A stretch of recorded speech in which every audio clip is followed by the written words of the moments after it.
आज Asansol north block Congress committee के president SM Mustafa, Sajid Ansari, सौम्यादीप्ता Roy, Mohammad Tahir, Mohammad Javed, Arfat Nasir, Bunty Khan की तरफ से आसनसोल स्टेशन के पास गरीब मजदूरों के साथ शहीद फौजियों को ध्यान में रखते हुए सादगी के साथ राहुल गांधी जी का जन्मदिन मनाया गया और गरीबों में भोजन वितरित किया गया। बाराबनी पुलिस थाना की पहल पर बाराबनी क्षेत्र से 24 खोए हुए मोबाइल फ़ोन बरामद करके वापस लोगों को दे दिया गया। अलग अलग स्थानों पर मोबाइल चोरी हो गई थी। सर्किल इंस्पेक्टर शिवनाथ पाल द्वारा बाराबनी पुलिस स्टेशन की ओर से मोबाइल बरामद किए गए और मोबाइल को लोगों को वापस कर दिया गया। बाराबनी पुलिस थाने के प्रभारी अधिकारी अजय कुमार मंडल, सब इंस्पेक्टर मिलन भुइयाँ, सब इंस्पेक्टर लालटू पखीराज और बाराबनी पुलिस स्टेशन के सभी कर्मचारी उपस्थित थे। एजुकेशन ऑनलाइन के मुद्दे पर एक और प्रस्तुति न्यूज़ मोमेंट इंग्लिश के सीनियर रिपोर्टर गुलनाज परवीन के द्वारा। आदाब, मैं Gulnaz Parveen news moment English से। जैसा कि आप लोग जानते हैं, सेंट्रल गवर्नमेंट कोविड-19 की वजह से एजुकेशन सिस्टम में कई तरह की तब्दीलियां कर रही है और ऑनलाइन एजुकेशन की बात कर रही है। जबकि हमारे हिंदुस्तान में मोस्ट ऑफ स्टूडेंट्स ऐसे हैं जो बहुत ही निचले तबका से या विलेज से ताल्लुक़ रखते हैं, जिनके पास स्मार्टफोन, नेट की आसानियाँ दस्तयाब नहीं है। ऐसे में डिजिटल एजुकेशन की जो बात कही जा रही है वो हमारे मुल्क के लिए एक संगीन मसला बन चुकी है, जिसमें गरीब तुलबा बहुत ही बुरी तरह से सफ़र करेंगे और ऐसा भी हो सकता है कि वो बहुत पीछे रह जाएं।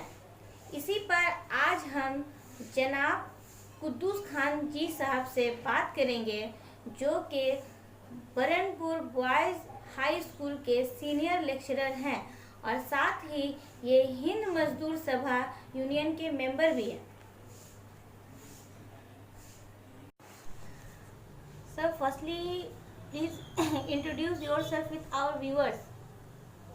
मैं MD Kuddus Khan ji, senior lecturer Banpur boys high school, और मैं यूनियन से भी जुड़ा हूँ, हिंद मजदूर सभा। जी, हमारा एक नॉन पॉलिटिकल यूनियन है, किसी पॉलिटिकल पार्टी से ये नहीं है। तो जो सवाल है आपका सवाल। ठीक है, thank you sir. So first question is about online education. Modi government is trying to digitalize education in the name of COVID-19. Will it benefit for students? As I think, it is not beneficial for students because there is no infrastructure in our country. जी, Net remains out of order. We cannot get signal properly, and our students have not mobile, iPhone, laptop etc. So it is not possible, and our students are not aware of this instruments. So it is not possible for our country and our children. Particularly, our children are from very poor family. जी, They have no good quality of mobile. जी, So it will not be helpful for them. okay. Okay. And next question is, most of students have no access to net and they are from other than English mediums. How digital education can be implemented? Yes, it will be implemented if government provide them mobile, iPhone, laptop, or better quality of net connection. Ji.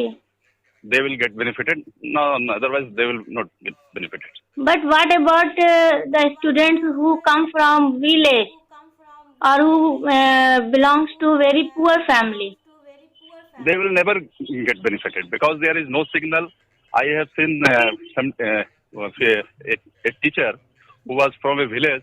Yes. He stand on a tree to teach their students because there was no signal in his village. जी. it will not be possible to get a signal. So it will never benefit our but village children. government insisted for this.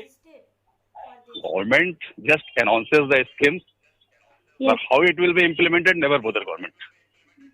yes, Just like announcement. okay. Okay. Third question is, in West Bengal, some steps have been taken to impart education online during lockdown. Do you think 100% students of Bengali, Urdu, Nepali, Hindi medium get benefit of it?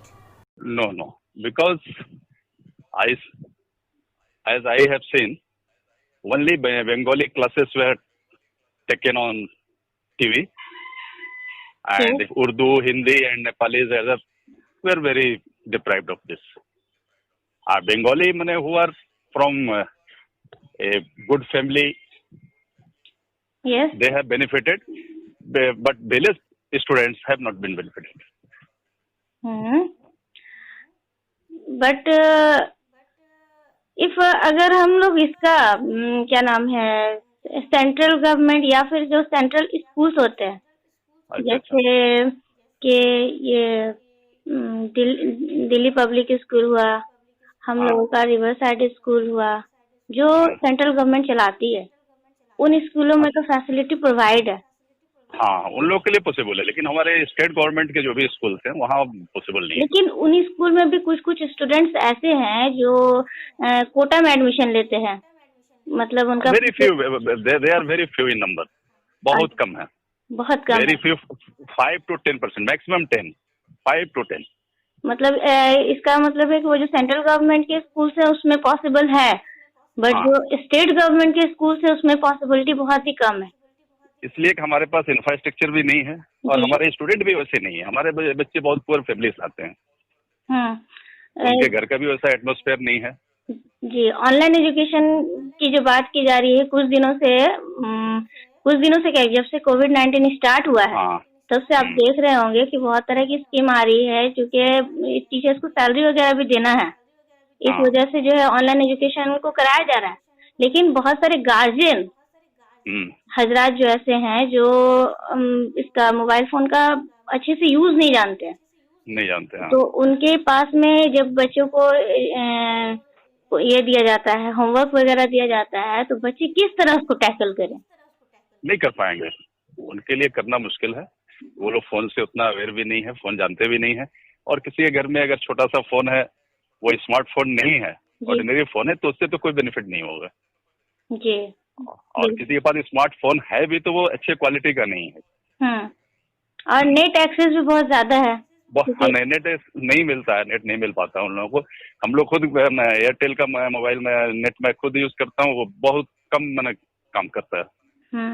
और इसमें चूंकि ये भी खर्च भी बढ़ रहा है, एक तो पहले प्राइवेट स्कूल का खर्च, हाँ, और उसके नेट का खर्च अलग, तो इस वजह से. अच्छा, वो आप क्या कहना चाहेंगे, स्टेट गवर्नमेंट ने जो एजुकेशन फॉर ऑल, तो उसका किस तरह से इसमें मतलब ये चीज जो है एजुकेशन फॉर ऑल के लिए किस तरह साबित होगी?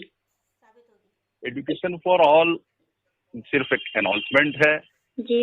सारे बच्चे को हम लोग एडमिशन भी नहीं ले पाते हैं, इसलिए कि हमारे पास इंफ्रास्ट्रक्चर भी नहीं है. बहुत सारा स्कूल ऐसे है कि जहाँ पर टीचर नहीं है जी, जहाँ पर हमारे पास फर्नीचर नहीं है, रूम नहीं है.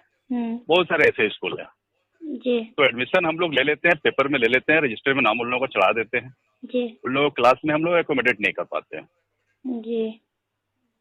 और दूसरी बात, सबको सारा फैसिलिटी हम लोग दे भी नहीं पाएंगे, हमारे पास टीचर भी नहीं है, बहुत तरह की कमी है.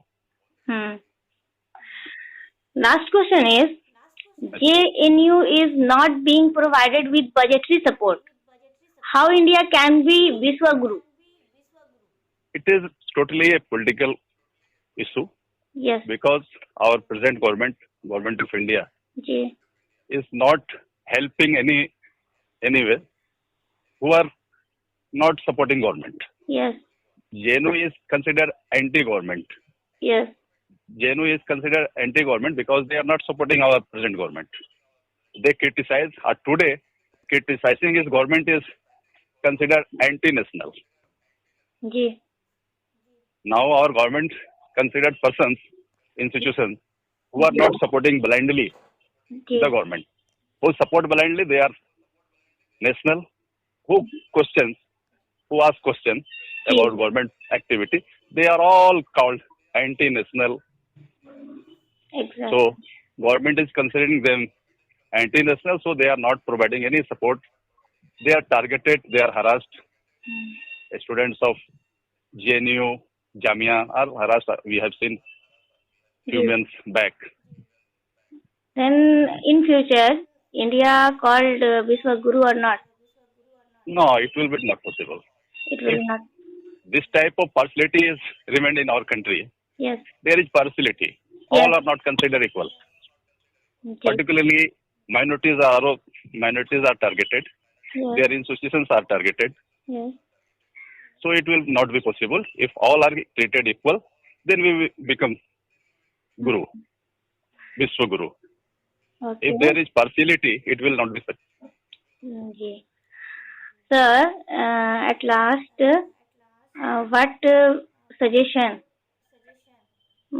do you want to give to the government, yeah, central government about the scheme? It will be our session to provide infrastructure to all schools, Yes. all students. Not only Government is- central. No, all state governments and central government, both. Yes. It is duty of all governments to provide infrastructure. Otherwise, it will not be successful. Thank you sir. News moment English से बात करने के लिए आपका बहुत बहुत शुक्रिया। मैं हिंदी, उर्दू, बंगला भी बहुत अच्छा बात कर सकता हूँ। उर्दू और हिंदी भी कर सकता हूँ, कोई प्रॉब्लम नहीं है। मैं ठीक है, आपने जिस तरह से भी दिया कोऑपरेट करने के लिए शुक्रिया। Thank you. ठीक है। मेरा मदर टंग तो उर्दू ही है। जी जी। मैं उर्दू मीडियम से ही पढ़ा हूँ। जी जी ठीक।